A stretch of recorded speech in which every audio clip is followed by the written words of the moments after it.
Good morning, everybody. I hope we are nice and cozy this morning. So thank you very much for joining me. So today we are going to just have a little bit of a chit chat on the differences between lash extensions. So, if you're new to the industry, it can be a little bit overwhelming to, find the differences between the two. So hopefully these little mini series are going to really help you out.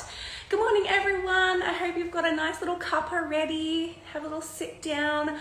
So I'm going to show you the different trays that we have here at Elibana as well. So if you didn't know, we're well known for our lash and brow lamination products, but we also have a really wide, extensive range of lash extensions and tweezers, lash extension adhesives as well. Ultra Super is my go-to.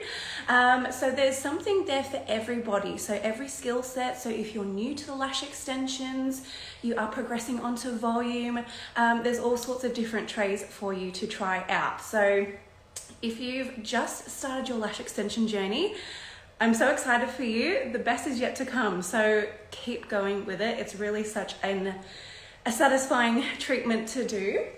So I will show you some trays first off. So classic. What is classic? A way that you can describe classic. So maybe if you've had a new client come to you, they're not sure of what kind of style they want to go for, you can describe it sort of really quite simply, really. So your classic lash application is a one-to-one application. So you are applying one extension to one natural lash. So we are cleanly isolating those natural lashes to avoid any stickies or bunching them together. And then we are applying one lash extension on top of that beautiful natural lash. So let me just grab a tray. Now, when I first started my lash extension training, I used 0.25. So they are a little bit heavy for the natural lashes. So my favorite for classics is a 0.15 or 0.110.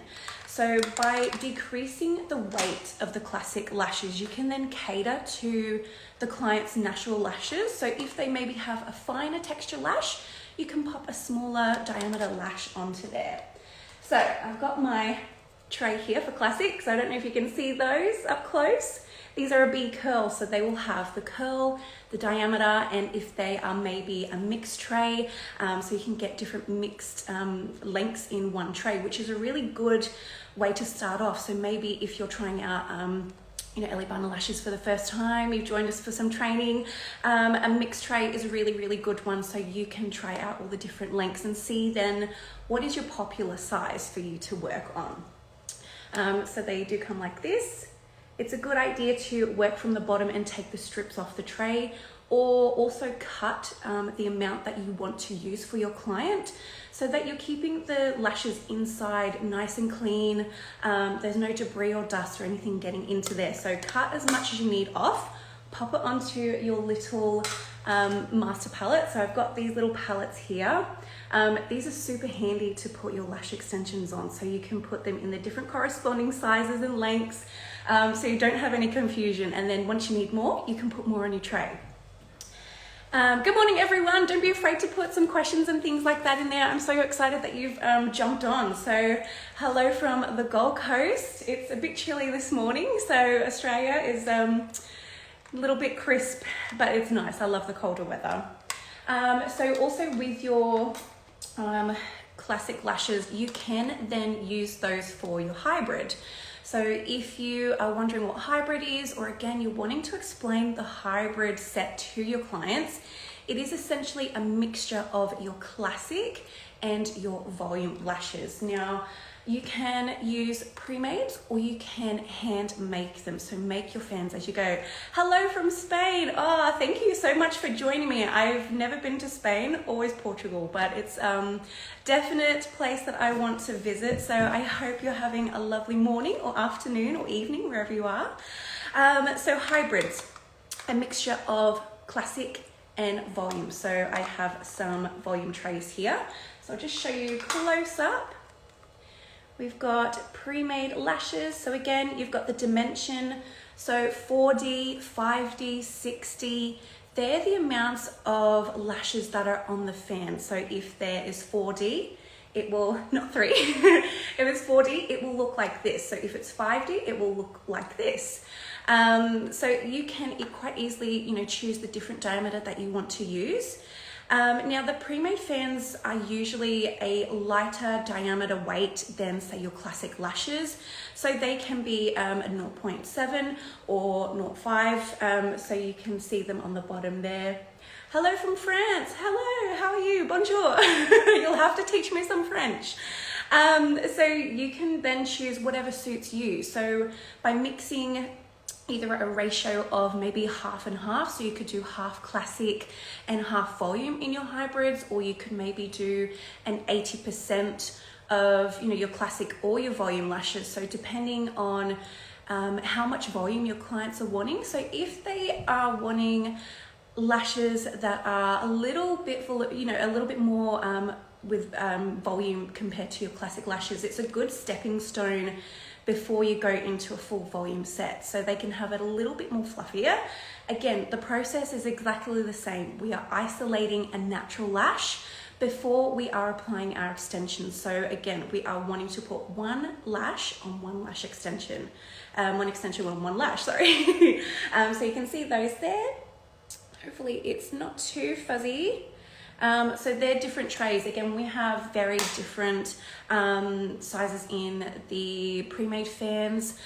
They come in the fan already on the strip, so you don't have to make them. A good tip when using your pre-made fans is pulling them off from the bottom, so the base of the fans. So this stops you from, maybe ruining the fan or breaking it apart. And then you can then easily readjust it and pick it up and then place it to make sure your attachment is on point. So we have, so many different sizes, lengths of your pre-made fans as well. So there's really something for everybody. So if you are then going into your volume, so you're hand making your volume fans. So true Russian volume, you are making the fans as you go. So again, the diameters will be very different. So by making your fans as you go, you can then cater to each individual lash. So if that's a little bit confusing, so think of it like this. So if you're having a client coming in, their lashes can be very different. They're all at very different stages of growth. When our clients are coming in for their lash extensions, so if you have a nice, super healthy lash, you can make a bigger diameter fan. If you have maybe a smaller, finer lash, you can decrease the diameter and make a smaller fan, just to ensure the health of the lash is top priority. So that is a really good one. So you can create a bespoke set for your clients. So your volume trays that we have at Ellie Barnett, they are very, very similar to our classic lashes, okay? So they do still come like this. This is a mixed tray. Again, there's different lengths in here. So smallest is a 7, so you could use smaller diameters on the inner corner. I really like putting smaller diameters on the inner corner, so that will really ensure the longevity of your application. And also with the smaller lashes on the medial canthus of the eye, they can generally be a little bit finer, a little bit smaller. So by really catering the length to the lash, you will again ensure optimum health for the lashes of your clients. And then they will go down to a 13 there, so all the different sizes there. So again, you would take the lashes off from the bottom up. I personally like to do that, and then put them onto your master palette. So take as many as you need. Again, you can cut sections off your strip and then put them on your trays. If you need to go back and get some more, then you can put some more on your trays as well. So keeping those lashes nice and clean and tidy.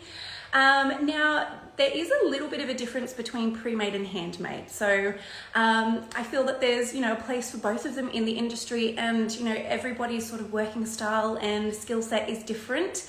So if you're using pre-mades, I love them as well. But sometimes the bases can be a little bit sort of wider, those easy fan lashes. No, we don't have easy fans with Ellie Barna. I have a distributor in France. Yes, we do actually. I will send you a link after for a distributor in France for you. So we'll help you find your nearest one. So sometimes with pre-made fans, the fans, as I mentioned, are already created for you. So when I look for a pre-made fan, I love to make sure that the bases are really nice and thin and tapered, whereas sometimes they can have a bit of a T-bar, so they can look a little bit bulky. Whereas the pre-mades for Ellie Barna, we do have a really nice snatched thin base, so I feel the attachment is a really good one to achieve with the pre-made fans. A little trick I like to use if I do a pre-made set for some of my clients. So sometimes if maybe they can't lay down for quite a long time, the pre-mades are really good for a speedy set. So I find I can, apply lashes really nicely and easily with those pre-mades. I like to apply from the bottom underneath the lash. So essentially you have your, I know this is probably a little bit hard to explain, but you have your natural lash, and then say you've got a 4D fan and we're popping up underneath. So I just find that I can get really good retention doing it that way and applying underneath, and then sort of gently bounce the lash up and bring it up. So the attachment is really nice. So with your handmade fans, your volume, your Russian sets, you are creating them. So essentially the bases are going to wrap around that natural lash. So it will essentially hug the natural lash and, can optimize your retention. Again, you can create different sort of sets for your clients as well. So you can cater to different lash textures throughout the lash line, which is really important. So we do have everything for everybody to be able to create beautiful lash extension magic. Now, there's another handy tip that I like to do when I have lash extension clients. So if I've never had anybody before, I will go through the styles. I love to have little examples. So if you are wanting to create a nice sort of visual for your clients, so we are very visual creatures. We love something to have a look at so we can see the difference. So by doing some sponge art, you can see I've created different sets. So the top, you have your classic. I don't know if you can see that quite clearly. So you can see there's classic lashes there. And then further down, the next sponge, that is a hybrid set. So I'm mixing the two, so classic and volume. And then further down, they are, 4D, 3D, handmade, different style of lash extension application. So something like this is really quite handy to have for your clients so they can have a look what kind of style they want. It's also good practice as well. If you are between clients, you've got some time, you can get these little cosmetic sponges. So we have them here. We do put them in all of our lash extension kits for our students. So these are really good to practice maybe isolation, adhesive control as well, which is a really good one. So that can take some time to master and perfect, getting the right amount of adhesive. I know that was something that I struggled with when I first started out in lash extensions, but practice does make improvement. So if you have any questions on the lash extensions, please do let me know. So when you are making, say, your handmade fans, there are different techniques as well. So we do teach a number of techniques when we are doing our volume course. So we do have a 2-day volume course here at Ellie Barna. So when we are teaching, I like to use the rock and roll method. I find that I can get really nice fans that way. I will show you guys actually how we can do the rock and roll. So everyone's style is going to be very, very different. So, choose what suits you. There's bounce technique, so you can use a little sticky tab so you can pop your lashes on and it pops open to make a beautiful fan.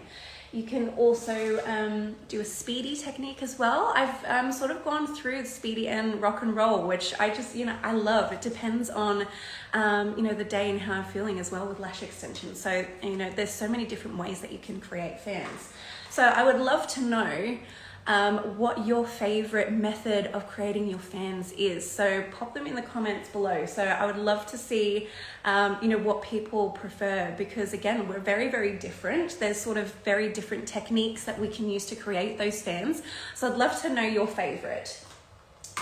I'd also love to know how long you guys have been creating lash extensions for. So how long have you guys been doing lash sets for your clients? I've lost track of time, to be honest, with how long I've been doing lash extensions, but I love every minute of it. It's such a rewarding treatment. It's so satisfying. I absolutely love lash extensions. So I'm going to move the camera, so give me a moment. So I'm going to put it above my bed so I can show you a quick little way of making a fan, okay? So I hope that you guys are keeping nice and warm. Where else are you guys from? I would love to know. We've had followers from Spain and France. How exciting is that? Are there any followers from Australia? Just give me a moment. Let me adjust here. There we go. Okay.